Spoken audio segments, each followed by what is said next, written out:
Hello friends, आज हम cell structure and work से फिज़िकल एजुकेशन एग्ज़ाम से रिलेटेड कुछ इम्पॉर्टेंट क्वेश्चन देखेंगे जो अक्सर एग्ज़ाम में पूछे जाते हैं। इन्हें आपको अच्छे से ध्यान से रिवाइज करना है। ओके, तो हमारा फर्स्ट क्वेश्चन क्या है? जीवन की रचनात्मक और क्रियात्मक इकाई को क्या कहते हैं? तो फ्रेंड्स, जीवन की रचनात्मक और क्रियात्मक इकाई को क्या कहते हैं? तो इसे कहते हैं कोशिका। कोशिका जिसे कि हम सेल भी बोलते हैं। ओके, मानव शरीर में पावर हाउस किसे कहा जाता है? तो पावर हाउस किसे कहा जाता है? तो पावर हाउस कहा जाता है मानव शरीर में माइक्रोकॉन्ड्रिया। देन नेक्स्ट क्वेश्चन है, कोशिका की खोज किसने की? तो कोशिका की खोज की है रॉबर्ट हुक ने। नेक्स्ट क्वेश्चन, एक रक्त की बूंद में कितनी कोशिकाएं होती हैं? तो एक जो रक्त की बूंद होती है उसमें लगभग कितनी कोशिकाएं पाई जाती हैं? तो 5 मिलियन कोशिकाएं पाई जाती हैं। मानव शरीर की कोशिका मुख्यतः किससे बनी होती है? तो मानव शरीर की कोशिका इन सभी से बनी होती है, जिसमें जल, प्रोटीन, जल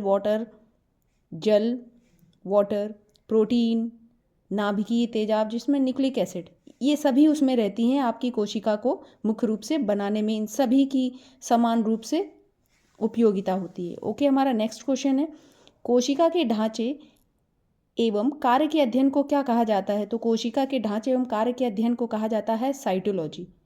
ओके फ्रेंड्स, एक कोशिका में नाभिकीय से बाहर के भाग को क्या कहते हैं? तो इसे कहते हैं साइटोप्लाज्म। नेक्स्ट क्वेश्चन, कोशिका के अंदर जो द्रव्य रहता है उसे क्या कहा जाता है? तो कोशिका के अंदर जो द्रव्य रहता है उसे जैव द्रव्य बोलते हैं। ओके, नेक्स्ट क्वेश्चन, कोशिका की झिल्ली किससे बनी होती है? तो कोशिका की जो झिल्ली होती है वो प्लाज्मा से बनी होती है। ओके, नेक्स्ट क्वेश्चन की तरफ बढ़ते हैं हम। क्रोमोसोम्स कितने अणुओं से बना होता है? तो जो क्रोमोसोम्स होता है वो किसके अणुओं से बना होता है? तो ये बना होता है डीएनए। और फ्रेंड्स, डीएनए का फुल फॉर्म क्या होता है? आप मुझे कमेंट बॉक्स में बताएंगे डीएनए का फुल फॉर्म क्या होता है। ओके, नेक्स्ट क्वेश्चन हमारा, मानव में क्रोमोसोम्स की संख्या कितनी होती है? तो मानव में क्रोमोसोम्स की संख्या 23 जोड़े होते हैं। जीन्स का संवहन कब होता है? तो गर्भाधान में होता है जीन्स का संवहन। जीन्स कैसे कार्य करता है? तो जोड़ों में कार्य करता है हमारा जीन्स। स्त्री की जनन कोशिका को किस नाम से जाना जाता है? तो अंडाणु। पुरुष की जनन कोशिका को किस नाम से जाना जाता है? तो शुक्राणु। ये आप क्वेश्चन ध्यान से याद करेंगे। ओके, बार बार रिवाइज करेंगे, ये एग्जाम के पॉइंट ऑफ व्यू से बहुत इंपॉर्टेंट क्वेश्चन है। पुरुष व स्त्री की संयुक्त कोशिका को क्या कहते हैं? तो ये कहते हैं गैमेट्स। ओके, मानव शरीर में क्रोमोसोम्स की संरचना में कौन सा मुख्य पदार्थ एक महत्वपूर्ण भूमिका निभाता है? तो डीएनए तथा प्रोटीन। पुरुष शुक्राणु में किस प्रकार के गुणसूत्र हैं? तो एक्स वाई में पुरुष के एक्स वाई में होते हैं, और जो महिला के गुणसूत्र होते हैं, क्रोमोसोम्स होते हैं, वो एक्स एक्स होते हैं। ये आपको याद रखना है। ओके फ्रेंड्स, चलिए हम नेक्स्ट क्वेश्चन की तरफ बढ़ते हैं। नेक्स्ट क्वेश्चन है हमारा, केंद्र बिंदु न्यूक्लियस का क्या कार्य होता है? तो जो केंद्र बिंदु है उसका कार्य होता है उपयुक्त सभी। उपयुक्त सभी में हम देखते हैं कौन कौन से प्रोटीन का संयोजन करना, आनुवांशिकता के बारे में जानकारी देना, कोशिका की क्रिया को नियंत्रित करना, सभी होते हैं। केंद्र बिंदु की खोज किसने की थी? केंद्र बिंदु मीन्स न्यूक्लियस, तो इसकी खोज की थी रॉबर्ट ब्राउन ने। सबसे बड़ी कोशिका कौन सी होती है? तो बिगेस्ट सेल कौन सा होता है, क्या कहलाता है? तो शुतुरमुर्ग का अंडा।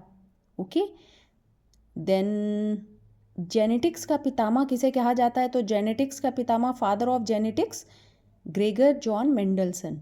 ओके, नेक्स्ट क्वेश्चन, राइबोसोम्स का क्या कार्य होता है? तो राइबोसोम्स का कार्य होता है, राइबोसोम का कार्य होता है प्रोटीन का संश्लेषण करना। ओके, नेक्स्ट क्वेश्चन की तरफ हम बढ़ते हैं। आत्महत्या की थैली किसे कहा जाता है? तो आत्महत्या की थैली लाइसोसोम्स को कहा जाता है। आँखों में कोन सेल का क्या कार्य होता है? तो इसका कार्य होता है यह रंगों का वर्गीकरण करता है। रॉड सेल का क्या कार्य होता है? यह रोगी के बारे में बताता है। ओके, नेक्स्ट क्वेश्चन, कोशिका के 2 भागों में बांटने की प्रक्रिया को क्या कहा जाता है? तो ये माइटोसिस कहा जाता है। ओके, नेक्स्ट क्वेश्चन की तरफ हम बढ़ते हैं फ्रेंड्स। मांसपेशी में साइटोप्लाज्म को किस नाम से जाना जाता है? तो साइकोप्लाज्म। ओके, प्रोटोलाज्म में किसका मिश्रण होता है? तो पानी, प्रोटीन, 3:1। कई मिटोसिस कोशिका कितने प्रकार की होती हैं? तो 5 प्रकार की होती हैं।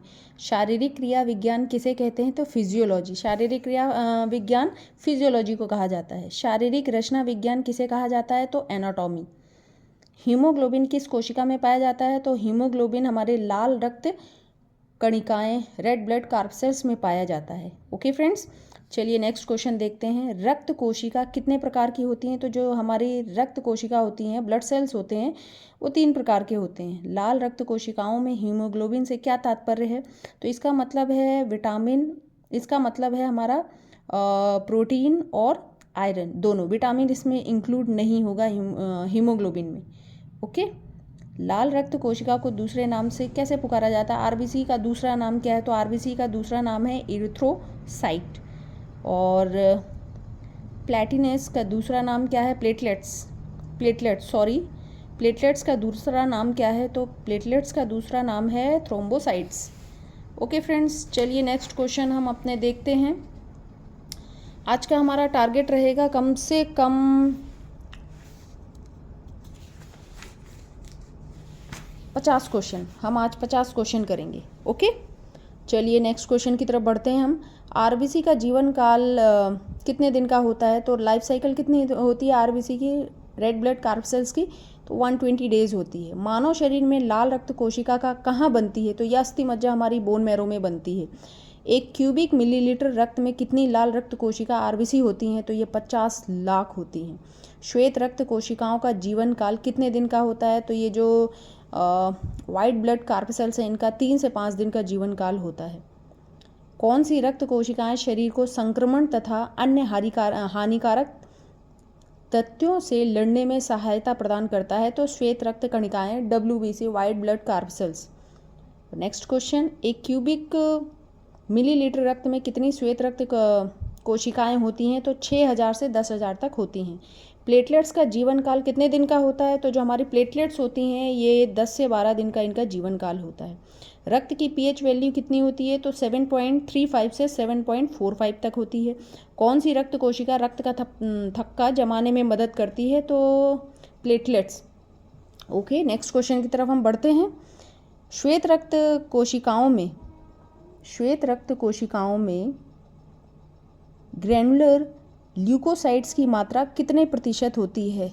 तो ये 75% होती है। प्लाज्मा में कितने प्रतिशत पानी होता है? तो 90% प्लाज्मा में पानी होता है, पानी पाया जाता है। कोशिका का नियंत्रण केंद्र, कंट्रोल सेंटर ऑफ सेल, क्या होता है? तो ये जो हमारा कोशिका का नियंत्रण केंद्र होता है, इसे क्या बोलते हैं? तो ये न्यूक्लियस बोलते हैं। ओके, तो फ्रेंड्स आज हम सिर्फ 50 क्वेश्चन ही करेंगे। 50 क्वेश्चन के आगे हम अपने नेक्स्ट वीडियो में डिस्कस करेंगे इसके आगे। Okay friends.